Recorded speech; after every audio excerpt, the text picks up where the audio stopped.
Okay, back in the saddle. Welcome back, everyone. Continuing with Werewolf the Apocalypse, Heart of the Forest. This is chapter 2. The day after, the next morning was full of sunshine and birdsong. I could smell the heat of the afternoon building, those long, honey-like hours in late June when Earth isn't tired of its own warmth yet. But it was crisp and pleasant now. Okay, let's get up. Wake up. Grab on and put your makeup. I sat on my bed for a moment, letting my feet dangle from it. I felt angry. The weight of the previous day had coiled up somewhere in my chest, and it felt like a tiny merry-go-round gaining speed.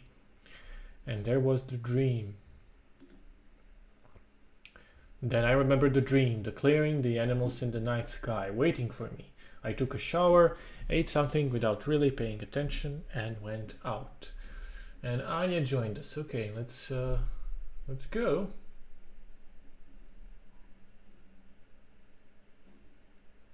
We were halfway through the forest when I realized we were walking toward the logging site. Okay, yeah, let's get some answers.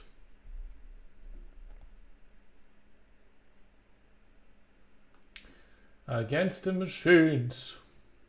I was focused on my anger and the turmoil in my head that I didn't really care where I was going. When I stepped out of it, the sun was shining, the village was behind me, and I wasn't sure how I'd gotten there. Anya looked around. So what's the plan? To stop the logging, figure out the forest, find someone. I think number 1 and number 2 are connected. So let's stop the logging. We have to stop the logging. I looked around.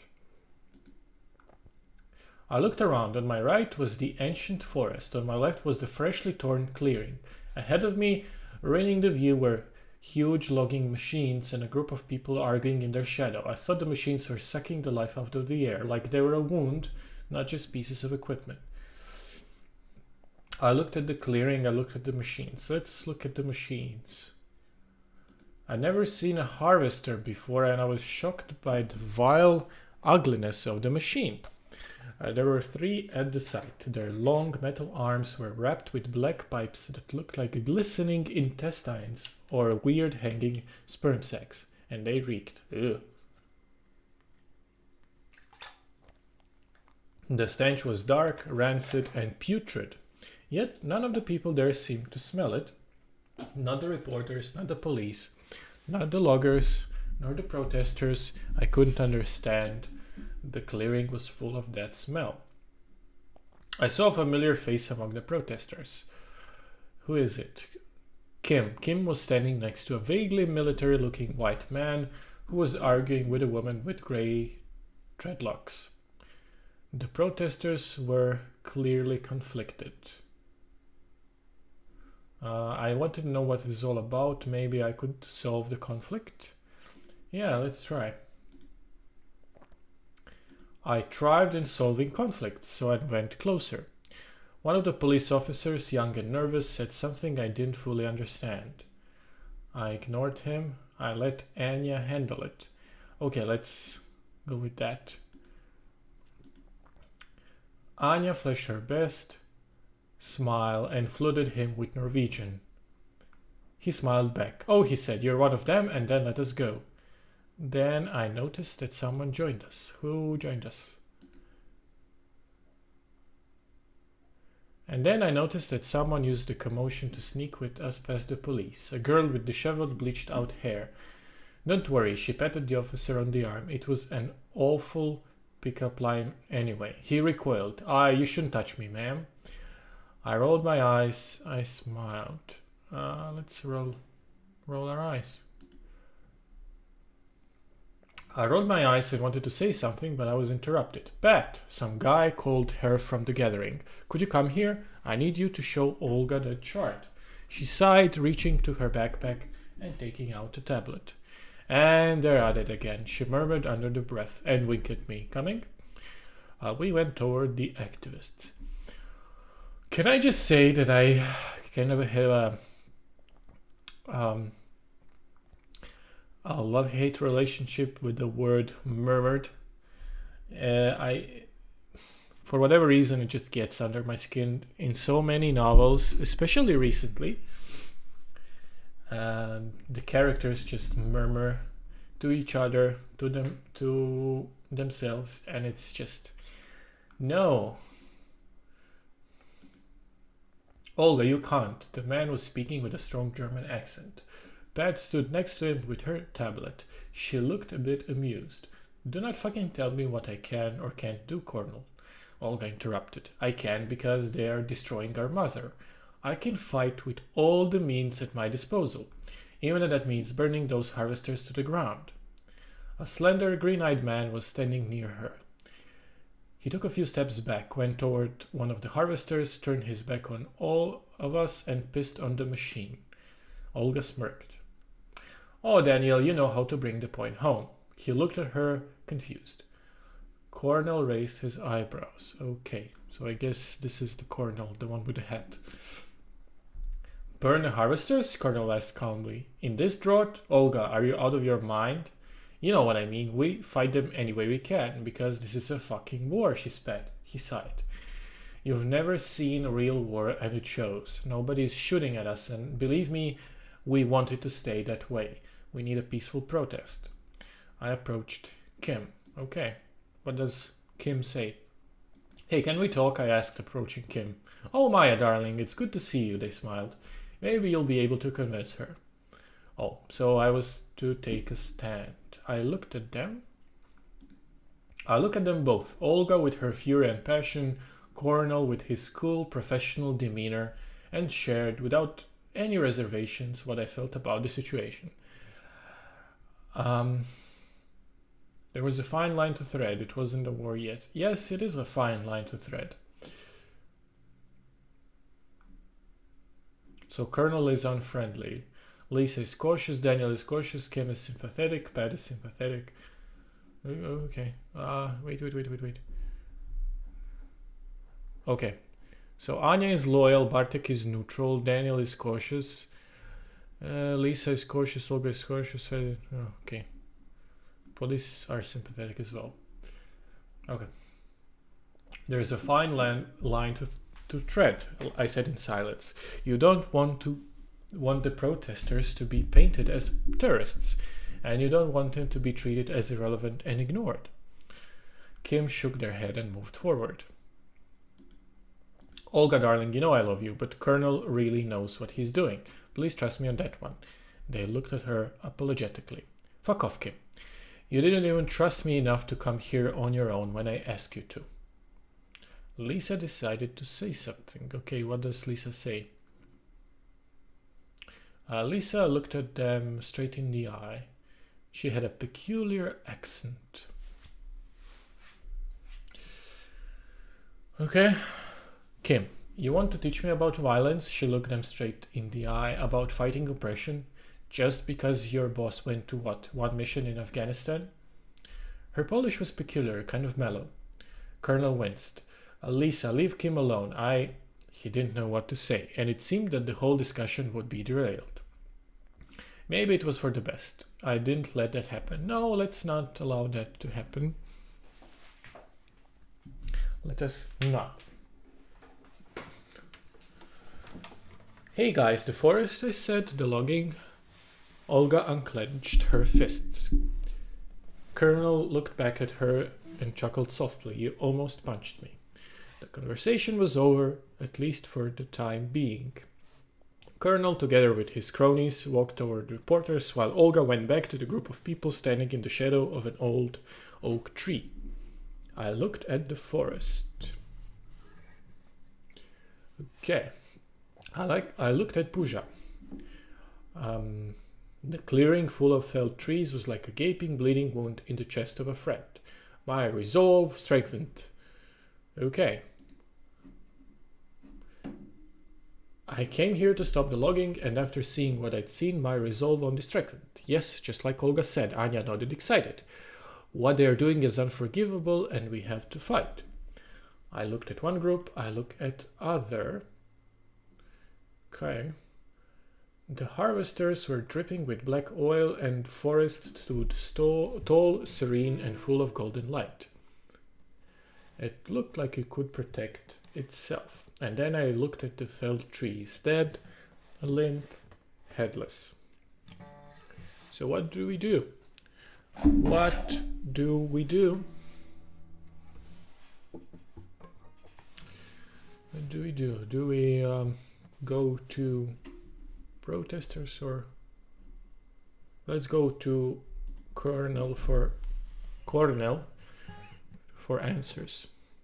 As I approached the group, Kim waved me. Come here. They took me straight to the leader of their group, the man who was arguing with Olga. Hello, Maya, he said. I see you haven't come alone. He reached out his hand. Let's shake it, yeah? His handshake was firm and strong. His eyes were uncanny shade of gray. He might have been in his early 30s, I thought. Damn, he looked tough. Okay. Damn, you look like a tough guy, I blurted out, impressed. He was in that bad boy hipster military way. I know, he said without skipping a beat. Colonel looked at me in the eyes. I know why you came to Białowieża.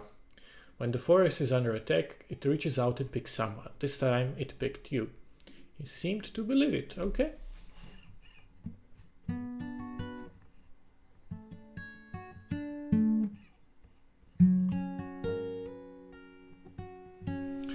So we have progressed our goal. I looked at him, skeptical, but he seemed to believe it. The important question is, he looked at me intensely. Do you want to help? I had no time to answer. But before I could answer, I heard a commotion and turned around. The reporters were coming our way, but their cameras were switched off and pointed at the ground. They should have been filming. I saw an opportunity. Why weren't they filming? I think there is an opportunity. So he is now neutral. He's no longer unfriendly. Do you need an interview? Offered. A hot take. A Polish American coming back to the land of her ancestor to protect European heritage. So? Asked Colonel. There was a hint of impatience in his voice. The reporter shook his head and grimaced. Sorry, everyone. We can't do anything. We are not allowed to cover what's going on here. Why? Suddenly I understood. What? Okay. Then it hit me. The police weren't there to protect the protesters or the press. Yes, it must be hard to do your job when the police is watching your every step, I said, and they nodded. There was a moment of tense silence, and then it all came together. Okay. Suddenly I understood the dream. That was the moment I was destined to intervene. The protest was too quiet. They needed inspiration. I just had to make reporters understand we could still use the reporters. I think we can still use the reporters. I looked at the protesters. Their frustration was getting to me. They didn't have a real plan.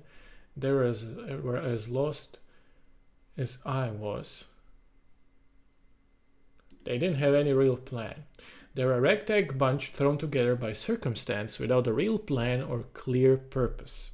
I looked around, put my hands in my pockets, and wandered toward the journalists. They were such cowards, they needed a little nudge. The cops were scared. Okay, maybe we can use the cops. If they're scared, maybe we can scare them away entirely. We have the upper hand. We know what we stand for. They don't, I continued. They think they're the masters here, but they're just following orders. They're just weak, vulnerable humans. They think their badges and weapons will protect them. Unspectacular as it was, I managed to connect. And I acted on it. Okay. Does it always look like this? I asked. I mean, is it an everyday situation that you can't report? No, answered one of them. He was tall, in his 30s. There were a few glances toward him, almost a flash of warning, but it was too late. But why were they in Białowieża at all? Wait, so why are you are here at all? I asked, and then it hit me. You were sent here to find some dirt on activists, to get something that would compromise the protests. They looked at one another, suddenly unsure of what to say. Then I heard shouts as Olga and her protesters clashed with the police, and cameramen grabbed their gear and ran towards the action. "Remember, we want the aggressive ones," shouted one of the reporters. I could see the logo of the national TV station on his camera. Soon we were alone. "Fuck," Colonel swore and threw his thermal cup at the ground. It bounced, spilling hot coffee everywhere. Someone grabbed me by my shoulder. I turned around and saw Kim. "This is when you exit the scene." They turned me around and gently but firmly pushed me away. "We'll be in touch," they whispered. Okay. The ugly truth. When I was on the road to the village and nobody could see me, I stopped and screamed. A startled flock of birds took off from the trees nearby and filled the air with feathers and movement. In the whole commotion, I lost Anya from my sight. I was alone, or so I thought.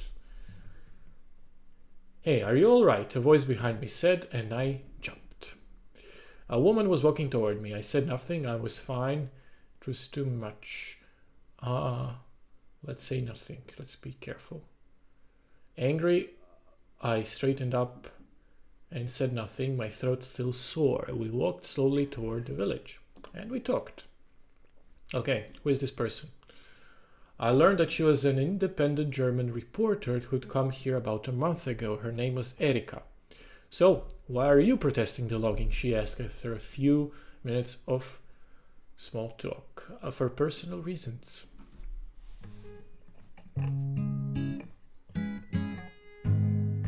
"Okay, I came here for personal reasons and I've dropped right into the middle of some eco-guerrilla campaign," I shrugged. "And for many reasons, my interests are aligned with the protesters." I looked at her. "And why are you asking?" She looked at me with renewed interest.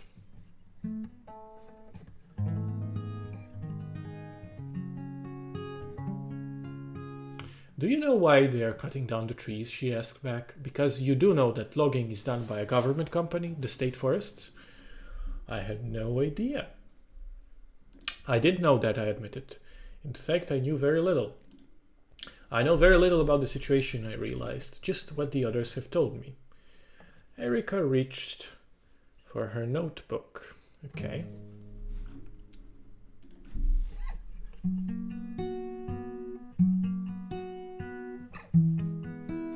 It all started with spruce bark beetles. Erika stood into her notes and started explaining the whole situation.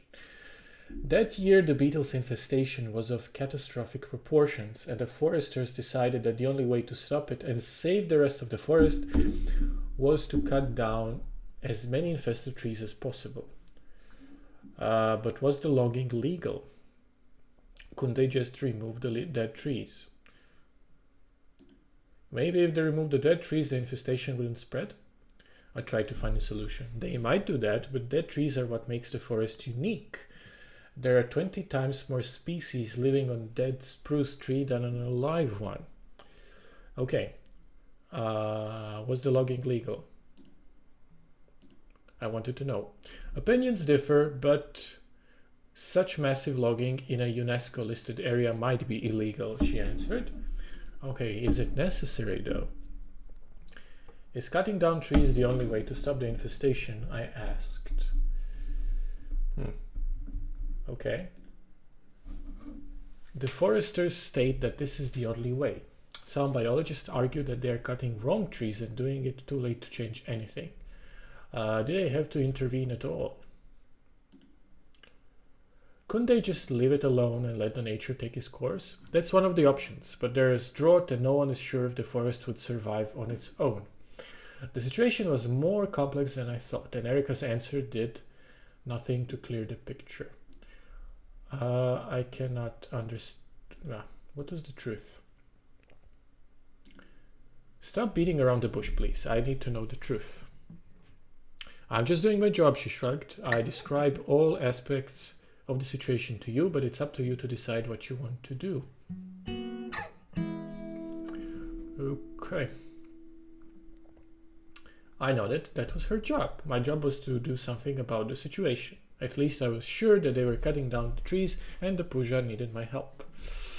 Okay, what happened to the wood? When they cut down the trees, what happens to the wood, I asked. The state forests have to be financially self-sufficient. They earn money by selling forest products, including wood. That's why I think the bark beetle is not the reason, but an excuse to push more wood on the market. I concluded my case. She looked skeptical. You're not the only one feeling helpless, she sighed. I'm just helping you make an informed choice. Okay. So what was right and what was wrong? So what should I do when I feel something is wrong? I asked, exasperated. Do you believe that people can be evil? She asked back. Some people were bad. We could do bad things for sure. Yes, we can do bad things for sure.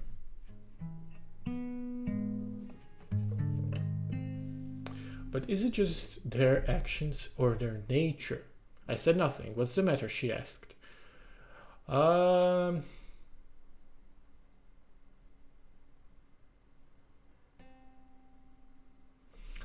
This is a weird choice here, but okay. Let's share my fear. Something wasn't right with the whole situation. I don't know what it was, and that scared me. I took a deep breath. And then I remembered what Colonel had said, all that mystical stuff. And they said that the forests need my help. It's a lot to take in. I wasn't actually looking to spill the beans, but she looked at me with a weird expression. What smell? She asked. How come she didn't smell it? The smell was not the point. I don't think the smell is the point either.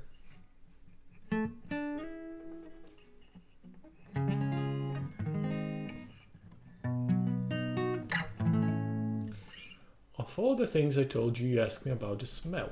I'm trying to understand what's going on. She looked at me with a strange expression on her face, as though she wanted to say something and then thought better of it.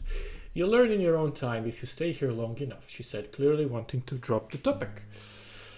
Yeah, let's let it go.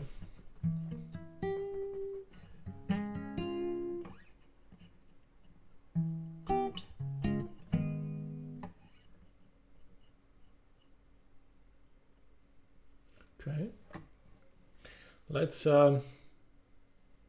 Let's go, because cryptic remarks never did anything for me. And the situation was complicated enough as it was. I just hoped I had made things worse.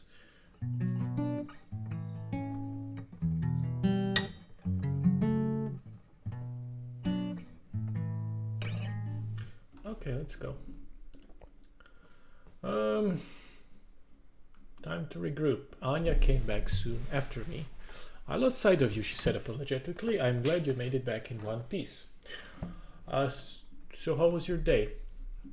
I had a chat, I learned a lot, I met a lot of people. I had a chat with reporters. I had a nice chat with the reporters, I grinned, and I learned a thing or two. Anya frowned. I heard that you can trust them. I never said I did. I learned a lot, that I did. Did you know that the government supported the logging even when it was illegal? I shared my dismay.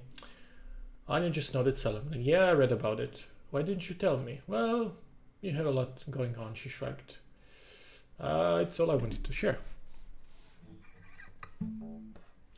Just another day in Białowieża. We sat for a while in silence.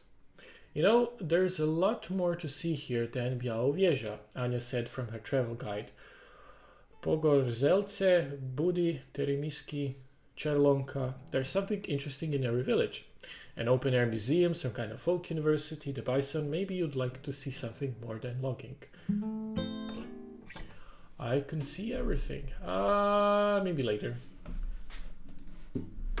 I'd love to see it all, and I'll do that as soon as the situation with Puja is resolved. And how's the search for your roots going? Anya couldn't stay silent for long. I shared what I learned. They say that when the forest is in need, it reaches out to people. And for some reason, this time it reached out to me. Wow, she looked impressed. Honestly, I'm not sure what to think, but if you need something, just let me know.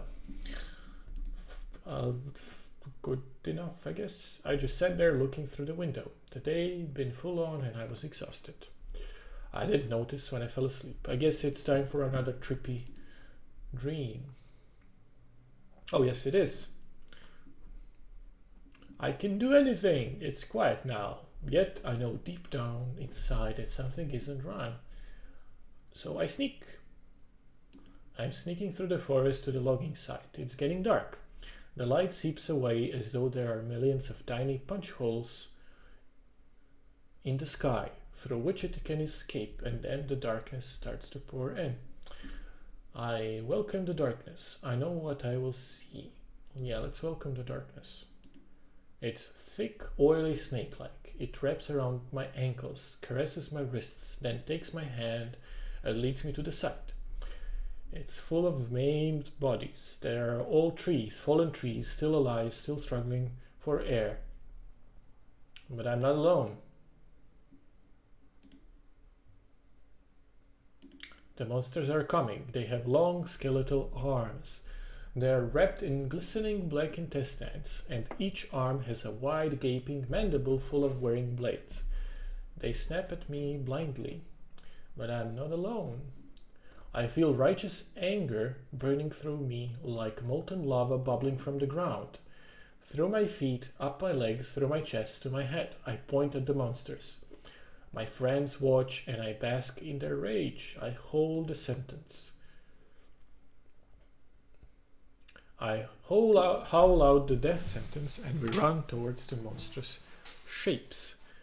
We bite off the heads and tear off their arms. Interesting. Okay.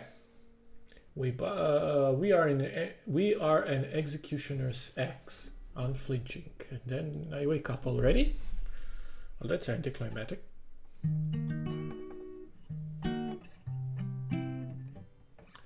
I was alone, the sun was setting, and in the deep red light room looked like it was bathed in blood. My pillow and duvet were on the ground and I was sweating bullets. I looked at my legs. When did they become so hairy? I could have sworn I've shaved them that morning. Okay, I think my character sheet updated. We are healthy. We pursue... Okay. Goal identity. Find out what's happening to you. Pursue to regain willpower. Sure.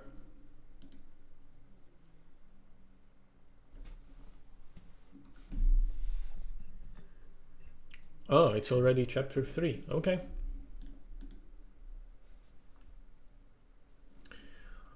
I thought about going back to sleep, but I couldn't. Since I arrived in this village, I felt like I was falling down a rabbit hole, or rather a wolf's den.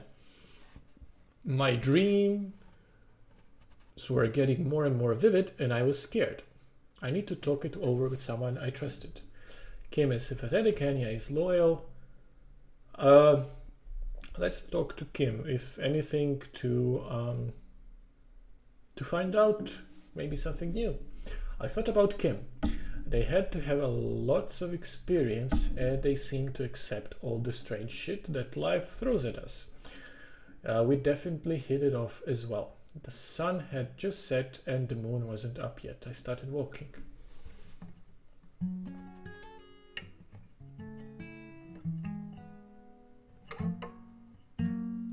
The forest loomed on the horizon. The activists' camp was somewhere there.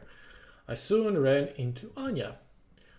Oh, Maya, good to see you, she said. We need to talk. Okay, I was all ears. I'm worried about you. Since we got here, you've looked distressed, she explained with a sigh. I've asked around and it seems you're associating with some dangerous people. They know something about the forest and my connection to it, I said, and I need that information. And she can come with me if she wanted.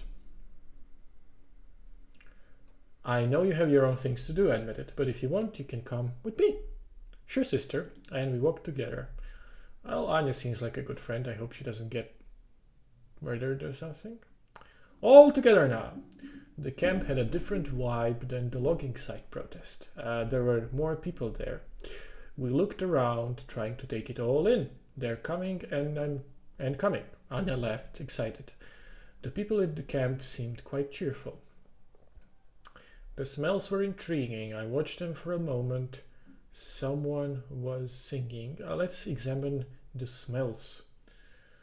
There were tents, and I could smell some bacon. Bacon. In the air, people were milling about, setting up camp, singing, preparing posters. It was a joint effort. I was hungry.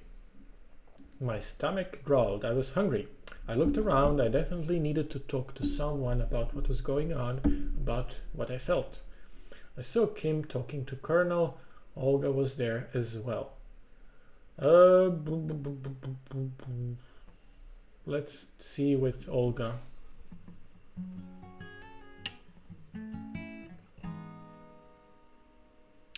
Well, hello there again, she greeted me. I didn't expect to see you here so soon. Actually, I didn't expect to see you at all. I tried to rise above it. I snapped at her. I joined the banter. Let's rise above it. It made me even angrier. For a moment, I wanted to bite her head off or bark some curse words. I took a long breath. It didn't help. And to my surprise, she started to laugh. Her face softened. What brings you here, kid? She asked after a beat. I am confused. Is it really true? I mean, Colonel told me strange stories about my past in the forest. There's nothing to be confused about, she shook her head. It's perfectly clear that the government will destroy this unique forest if someone doesn't stop them, and you have your obligation to fulfill. She broke off and bit her lip. What do you want to do about it? I didn't want to do anything violent. It's a good question. How would it make me feel if I succumbed to this pull, this fire, this incessant voice of the back of my head? I don't really want to do things fueled by anger, I said. I've done that before. It only created more shit to deal with. So we're not on the same page then, she said. No, not really, but it was still nice seeing you. I turned around and moved through the camp to where Colonel and his crew were. Hello, I said as I approached. What brings you here? I need answers. I shrugged and I dug my hands deeper into the pockets of my jeans. I have so many questions about myself, the forest, and the logging. Colonel looked at me with those uncanny grey eyes. I could feel his attention lock on me. It's okay, he said. Join us and you'll understand. We're here to stop what's happening, to show that we don't agree and what we hope to make a difference. Will it work? I asked. I don't know. All I know is that it worked before. It worked for Gandhi, it worked with segregation and apartheid in the end. It worked with communism. So let's see if it works with capitalism as well. Violence is not an option here. He smiled. And I think you know quite well that anger doesn't really get shit done. I can see that from a personal standpoint. If you're angry, you can channel it, but at a certain point you just rely on it too much and it just, you burn out quickly. So I prefer to approach things with a calm mind.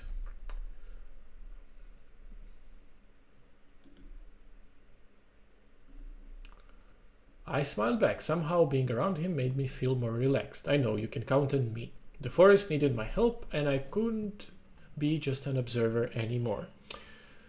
So we may have a little citizen protest going on tonight, Colonel said, but I'll need your support if we want to convince the others. Sure. They all wanted to do something that night, but after a whole day's discussion, they were still divided what to do. 3 for one option, 3 for the other. Choose the lesser of two evils. Colonel's plan docility, Olga's plan violence. Maybe you should do a Shyamalan twist of violence. Yeah, let's do that.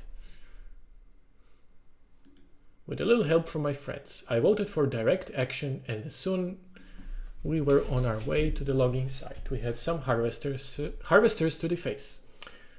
Anya tagged along. I asked Anya to go home. Yeah. I tried to convince Anya to go home, but she looked at me the way she often did. You can't even convince yourself that you want me to go. I'm coming with you. We were just a group of dark silhouettes running through the night. The moon was waxing gibbous. I wish there was more light. I walked carefully. I hid in the shadows. Yes, let's hide in the shadows. We are cunning, after all. There were clouds, and I was glad about that. A new moon would be even better. Yes, of course, I would prefer the new moon so that nobody saw us, but beggars can't be choosers. It's full moon.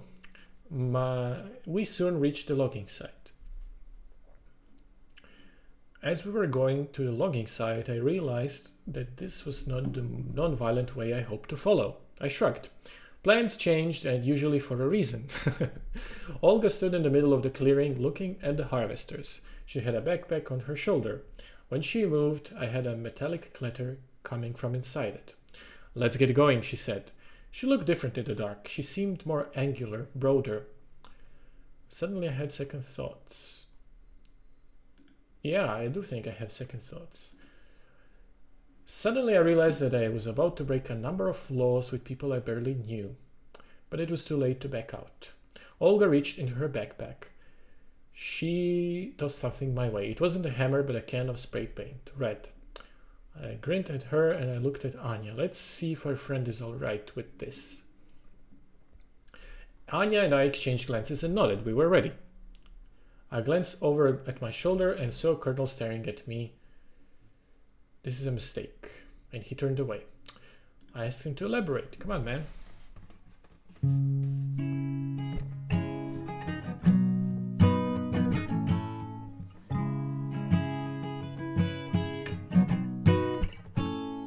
People know that I'm right, she said.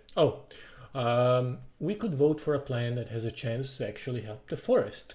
Colonel rolled her eyes. Olga noticed the tension between us. People know that I'm right, she said, looking at Colonel straight in the eye. You could have noticed that the first time you came here. Your plan will destroy lives, he answered. Let's take a step back. That side is aspirated.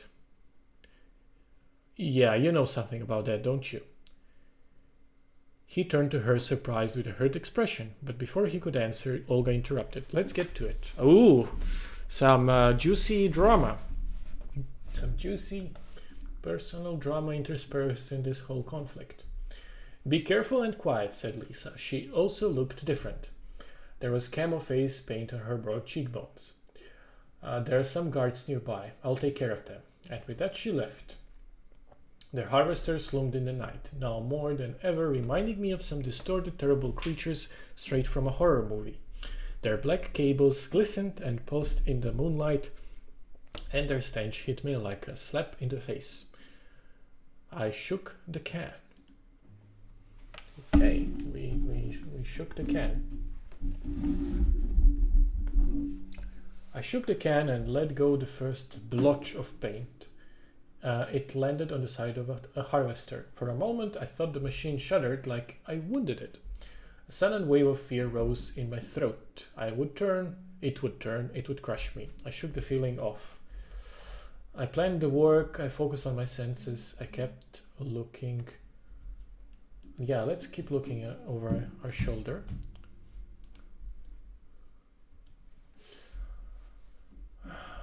The machine was huge and black in the moonlight, and I kept looking over my shoulder at its long mechanical arm. Something deep inside me whispered that if I stopped being careful, it would start to move and beat me, smashing my head and my body, and wouldn't stop until I was just some unrecognizable bloody pulp on the forest floor. Ah, yeah. I kept glancing around. I tentatively sprayed the lines of paint on the side of the harvester. I knew the guards were somewhere nearby, so I kept glancing over my shoulder every now and then. Suddenly, I bumped into someone and I screamed before I realized it was just a girl from Colonel's entourage. The sound of my voice carried far into the night air. Eventually, our work for the night was done. I wrote Save the Forest in every language I know, said Anya, evidently proud of herself. And I might also have Google translated a few more. I looked at the defaced harvesters. I was proud. Okay. I was expecting something far more violent, but it still might turn out that way. Whatever the forest wanted from me, I felt like I'd done my part for the night. The paint was slowly drying in the hot night air. We stopped for a minute to admire our work, and for that moment everything was still and quiet. The air smelled of spray paint, and the harvesters looked stupid and helpless.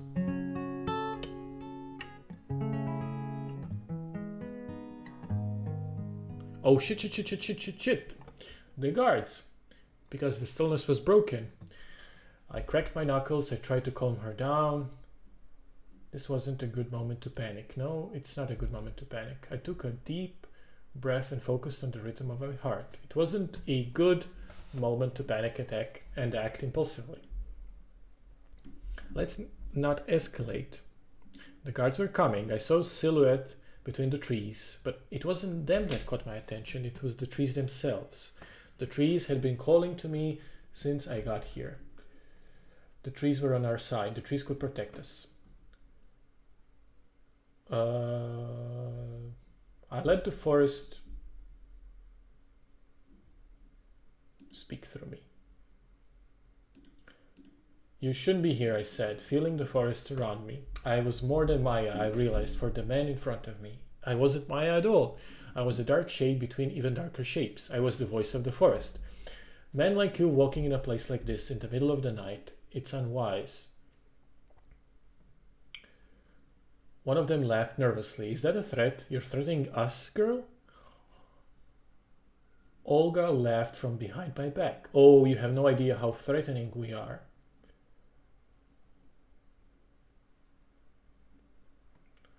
Shut up, Olga. I looked at Olga and she just smiled at me. In the half-light, her teeth looked crooked and pointy. A job is a job, said one of the closest to me. A grim shape who pointed his flashlight right into my eyes. We're calling the police. Don't move. We had to get out. I thought about Anya and took a few steps back. We couldn't get involved with the police. This was serious. I told you not to move, he shouted. Or what? My voice trembled and he just laughed at me. In that instant, the phone flew out of his hand. I don't know how Kim got behind him, but they were there, chuckling mockingly. Oh, sorry, did you want to call someone? The man turned around and punched them right in the face. They didn't even flinch. And then they grabbed the man, lifted him up, and threw him at the other guards. I want to join, but I don't have much rage. That's a shame. That was too much for me. I ran. So far away. I ran, the air in my lungs boiling, my skin slick with sweat. With sweat and the darkness thick around me. I was holding Anya's hand as we pushed blindly through the night.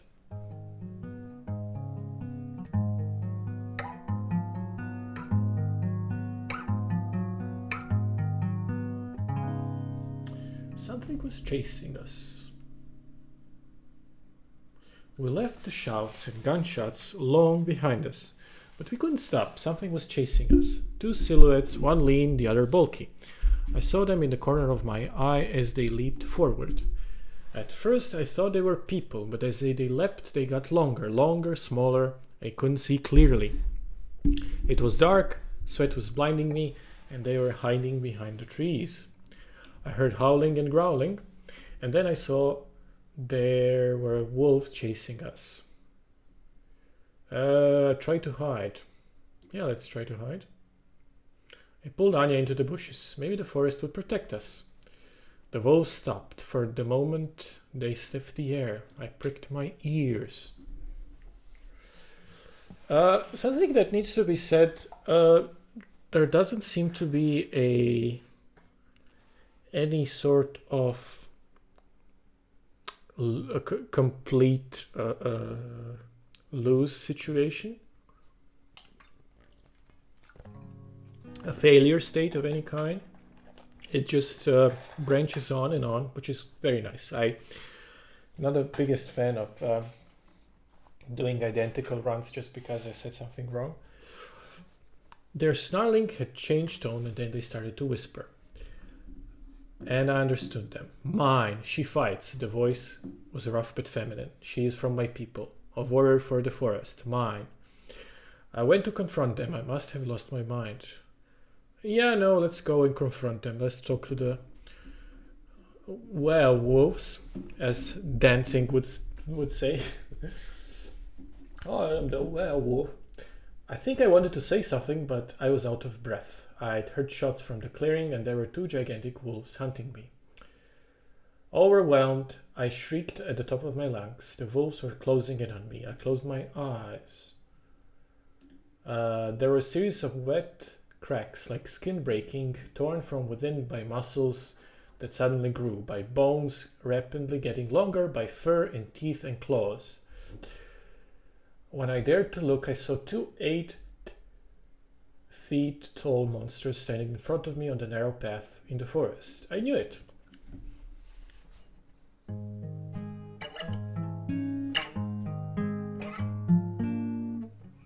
And there were only pain. Why?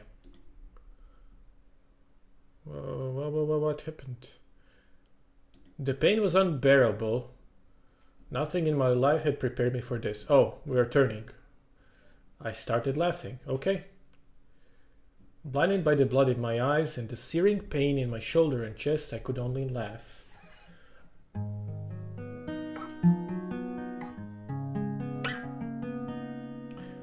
This wasn't what I expected from this trip. You spent so much time planning only to see your whole life crash and burn. All I could do was laugh. Okay, but I knew how serious it was. So I laughed, grinning with bloodied teeth until my strength left me and I couldn't hold myself upright anymore. The forest caught my fall with a bed of moss and twigs. I stopped thrashing and a cold numbness engulfed me. I gave up. My eyes were open and I stared blankly up at the trees. There was a small fragment of the sky visible between the branches. The clouds moved and there was light, the full moon. It looked different. The moon was a goddess and she noticed me. Get up, she said. I get up. I get up. I feel good. I know that I shouldn't, but I don't remember why. I don't care. I stretch. My muscles are sore and cramped, so I stretch like I never stretched before. My arms are longer, my legs are stronger, my heart is pumping, and I feel like I've spent my whole life packed into a box and I've finally been set free. Okay, so let's breathe. I take a breath and feel my ribs and muscles move. The forest smells of blood and fear and excitement, and I'm happy. Okay. We laugh and sing to the moon. My mind is clear. Okay. At least we're back to being healthy. My mind is clearer than it's ever been before. I see the world in sharp contrast of black and white, movement and stillness. I smell prey. I hear language in the hooting of owls, the whistling of the wind, and the snarling of wolves. I am one with the forest. Something touches my leg. I look down. There is a small, malformed creature sticking something sharp in the muscles of my thigh. The creature disgusts me. Its arms are too short, its legs bend the wrong way, it's covered with a tangled mess of dead plants and the skins of tortured animals. It reeks of things dark and slimy and decayed. Okay, so what do we do? What do we do? Rip its head off, I stick my hand in it, push it away. Let's just throw it away like a ragdoll. Push the creature away and it flies through the air making funny noises. Then it hits a tree and stays there, pinned to a branch like a butterfly. My ears prick and I hear more creatures running blindly through the bushes. I feel better. My leg no longer stinks and I feel better than ever before. Okay, let us pray. Let us hunt. I smell prey and I start hunting. They do not see me as I move silently, through the undergrowth. The creatures are running away, their backs turned to me. They stumble and shout. Suddenly, one of them turns my way. It is terrified. I just look at it. Who is it? I look at it. The creature curls up, shielding its face with its paws. It keeps talking, but the noises make no sense. Okay, this is maybe our friend, so let's move on. It annoys me, but I ignore it and move on. Piercing light burns my eyes. The creatures surround me. They seem to work like a pack. They are dangerous. Let's strike them one by one. I hide in the shadows, and they are too slow, too dumb, too clueless to notice me. I strike them down one by one. Okay, and some of them hits us, I guess. Some manage to defend themselves briefly, but most of them don't see me coming. And there's a new smell. Okay. I look up and see no moon, only clouds and tangled branches. Something changes. Okay, so we revert back to human. Darkness. Nothing was okay. The night sky was full of stars. I opened my eyes. Confused, I opened my eyes. The forest around me was thick and dark. The tree trunks, wrapped tightly in dark-leaved ivy, were covered in ripples of lichen where the vines hadn't taken hold. The thorny, leafless bushes at their base were overrun with nettles. The fungi radiated with a ghoulish, sickly green light. Dark, sponge-like mushrooms clung to the fallen trees. I tried to breathe. It was cold.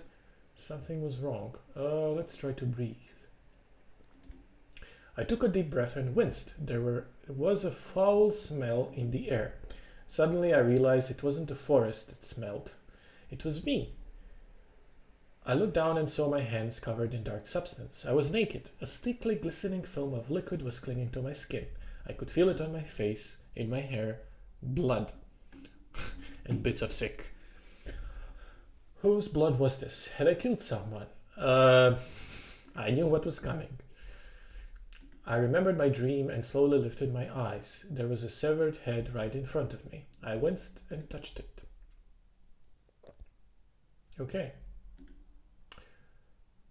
Overcoming my disgust, I gently touched its wet hair and watched as the head toppled over. The face was contorted, the eyes bulging, the mouth open, as though the head was still struggling for air. I recognized that face. Who was it? Oh God, I recognized it. It was Anya. Oh well. We killed Anya, our good friend. It was Anya, her braids covered with dried blood. The head watched me with reproach. I screamed, I cried, I crumpled. No, let's scream. No! I let out a long, blood-curdling scream. The night swallowed it.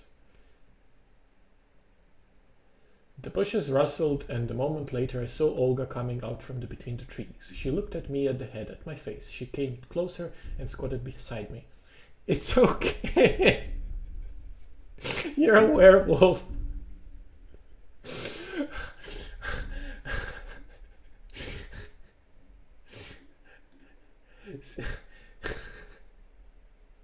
Seriously. Seriously.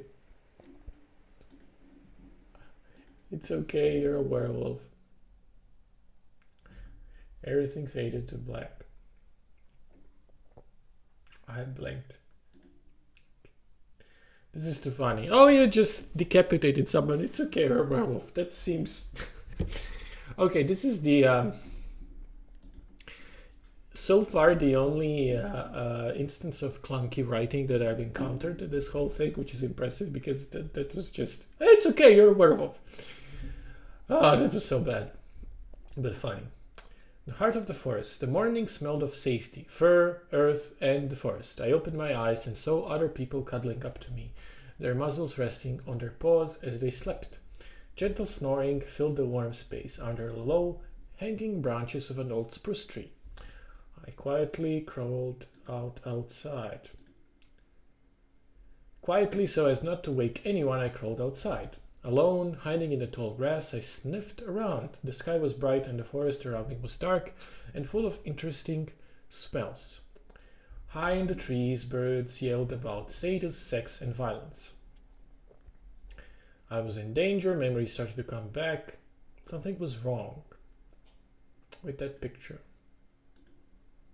Something wasn't right. My brain wasn't working as it should. The smells were too strong, the dress was too tall, there was quality I couldn't recall that was missing from the view in front of my eyes. A creature stirred in bushes nearby. A tall, dark silhouette, a strangely familiar smell. I tensed up and watched the human as they looked around. "Maya, there you are," they said when they noticed me. It was time to get out of there. I spasmed. Okay. Suddenly a feeling like cramp or spasm surged through me and everything changed. I was Homid, the human form. I hit the ground with my bare ass, colors exploded, and morning breeze suddenly became cold and I shivered. I looked up. Confused, I looked at the person approaching me. "Get dressed," Olga threw me a bundle of clothes. "And stay human. They won't survive the change. Not until Lisa deems that you're worthy to learn the right." I took the bundle. "Let's take the bundle." I snatched the bundle and started pulling the clothes on. Sturdy but comfortable boots, cargo pants, and green hoodie. They fit perfectly. I thought about previous night. I thought about previous night when I was raging through the forest, about how differently I experienced the world through the wolf senses, and about discomfort and confusion of changing shape. So I was a werewolf. Well, that much is evident. There was no denying it, I was no longer human. They made me a monster. I appreciated the help, yeah. I mean, it looks to me like I was always a werewolf. "Thank you," I said. "I really appreciate help. And I could really use some advice. I have no idea what to do." We just stood there for a moment, comfortable in silence. I was wondering how one usually learned that they were werewolf. But how come nobody knew about werewolves? Or asking Olga about her story. Well, she's a neutral, so I don't know. So how did you become, what a brilliant conversationalist that was. A werewolf? Oh well, I was born here, she said. I always knew I was different. I nodded and I gave her space to talk. And being a lesbian in such a small community in early 90s was a problem. She shook her head and continued. So I went to study in Warsaw, and for a moment everything was fine. I met that really nice girl. I held my breath. I felt that there was a butt coming and held my breath.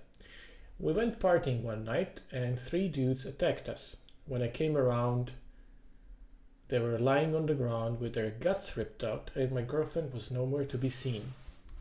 She made a face, as if being a lesbian wasn't complicated enough. Okay, and what happened next? And then I was curious. And then I was a brilliant student, got on all those Erasmus scholarships, traveled across Europe, worked from all the NGOs possible, burned out, and decided to come home. But how come nobody knew about werewolves? It doesn't make any sense, it suddenly struck me. How come nobody knows werewolves exist? We protect the veil, was the answer. It's easy to convince humans that supernatural doesn't exist. They already want to believe that, and the delirium helps. Okay, let's see. Veil. The veil is a poetic term for false assumption that supernatural does not exist, which the delirium reinforces. I guess that's the werewolf version of the masquerade. Okay, and this? Delirium is the madness. It's the madness and memory loss suffered by humans who look upon a Geru in Crinus form. Okay. Delirium. You mean delirium as in the medical condition? I asked, remembering something that I read about acute confusional states. You'll have to ask that for that, but the gist of it is that humans are incapable of remembering that they saw a Crinus. She left. They panic, turn away, and instantly forget every time. Then I realized something. Something important. The wolves had awoken. At some point, the rest of the party had awoken and joined us. The clearing was full of wolves. Fuck.